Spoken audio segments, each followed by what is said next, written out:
Is this okay for a minute? Sure. This is the same thing, I just don't trust technology. So 103, and Doctor, do you have a binder right in front of you? Do you have a binder?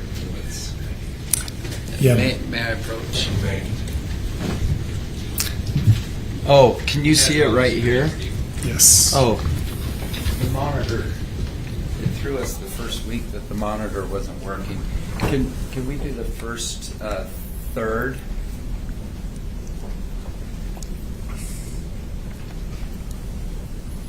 All right. Can you see that okay, Doctor? Yes. And is this the note you were just talking about? Thinks he's gotten old all of a sudden, not doing things he used to do? Yeah, it is. Yes. And then, let's say that big. Then, blind in right eye. Were you familiar with that? I was. And severely impaired in the other. Did you see that in his medical records? I did.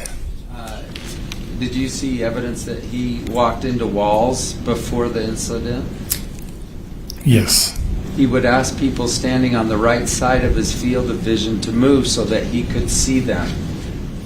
Did you see that in the evidence? Yes. One of the reasons he retired was because he had a stroke event that deprived his eye of oxygen, impacting his vision. Did you observe that in the evidence? Yes. We're going to go through all these. It's going to be leading, Your Honor, every time. Overruled. He adjusted his skiing to one side of the slope to try to avoid hitting others in his blind spot. Did you observe that? Yes. He had to be picky about what days he skied to avoid days with lighting that would further limit his depth perception. Do you agree? Did you see that in the evidence? Yes. By the way, I mean, if I close one eye, do I have depth perception? Is it still three? Comment on that. Is it still three-dimensional or is it now two-dimensional? You don't want to. The scope of his expert testimony, Your Honor. It's commenting about aging. Overruled. Okay, so I'm closing one eye. Does that hurt my depth perception or it doesn't? That does. Just comment very briefly. Well, you have basically got a monocular situation, and so depth perception will be severely impaired. Prostate cancer, were you aware he to this day still has metastatic prostate cancer? Yes. It's not like it was cured, true? Yeah. And he is severely hearing impaired. Did you see that in the record? Yes. He has difficulty hearing higher frequency sounds like a woman's voice. Did you see that? Yes. Hearing loss is severe. Did you see that?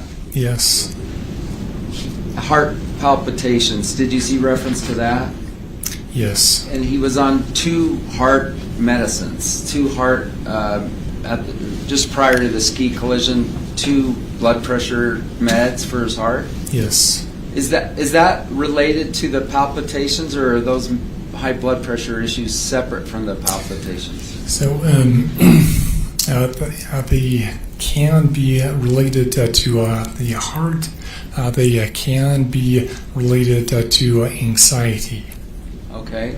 Do you have an opinion one way or the other? So I cannot speculate. Okay, Mr. Sanderson is 76 years old and experiencing the effects of aging. Do you believe that?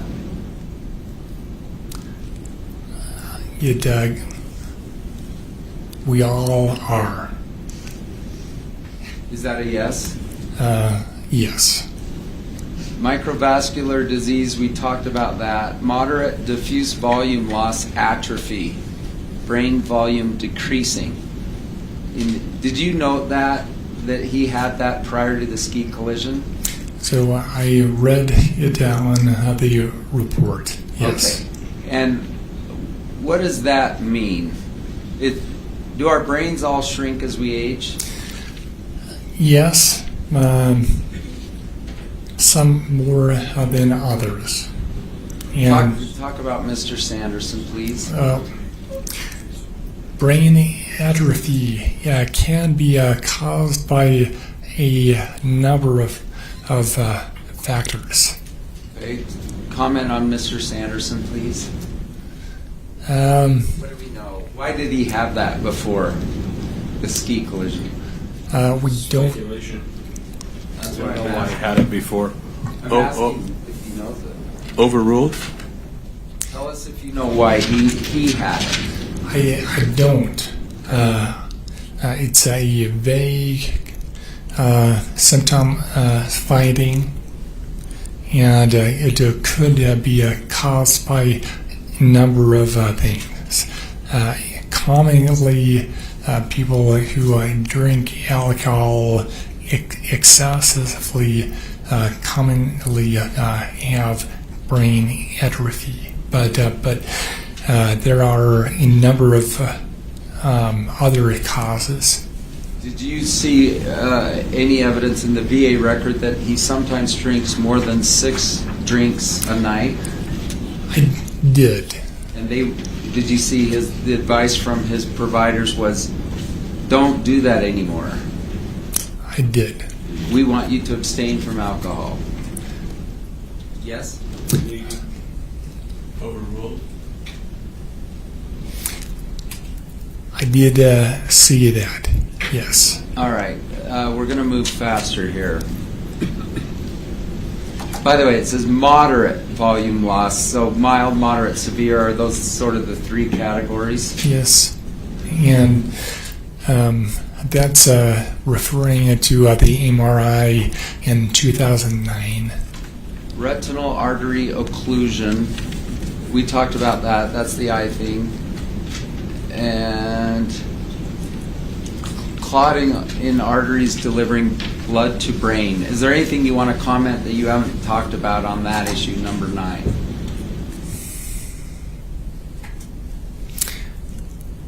No, I don't And think so. Depression, you've talked about that. Anything more you want to say about it? Depression and anxiety. Okay. If he says, since the ski collision, I've had more depression and anxiety than I did before, what do you attribute that to? So, any symptoms past 3 months, I would attribute it to this multiple factors, not at the accident. Okay, migraine we've talked about. Let's go. We're going to march through these very fast. In addition to going now, starting on 103B12, did you know he had degenerative disc disease in his back prior to the ski collision? I did. Did you see reference to a foot drop, that he, at least for a time, he actually was dragging his foot? I did. Weakness in his back and spine? Yes. Loss of sensation, did you see that? Yes. And just general back pain? Did Yes. you see that? Knee injury, yes? Yes. And that was actually from a ski collision? Do you recall this? Not a collision, a ski accident? I did not know that. Yes. Shoulder injury, shoulder problems. Do you recall him having those? Yes. And hamstring injury, right torn hamstring? Yes. Osteoarthritis, did you see that? Yes. And what may be more relevant to this case is the osteoarthritis in the neck region, which would make moving your head side to side kind of painful or difficult. That, along with the vision impairment, are,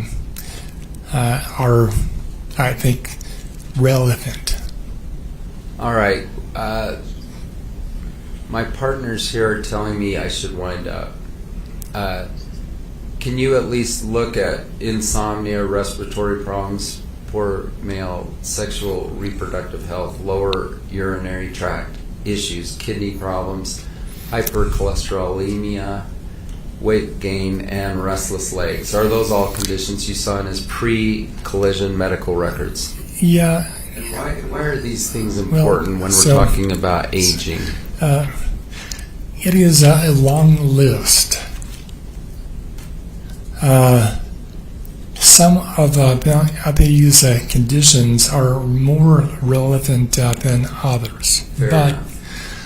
But some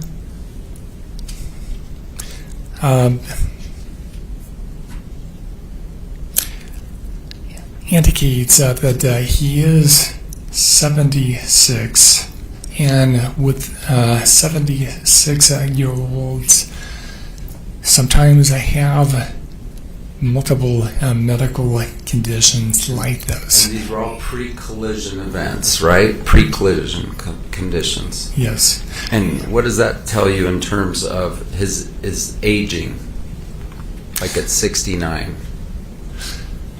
Well,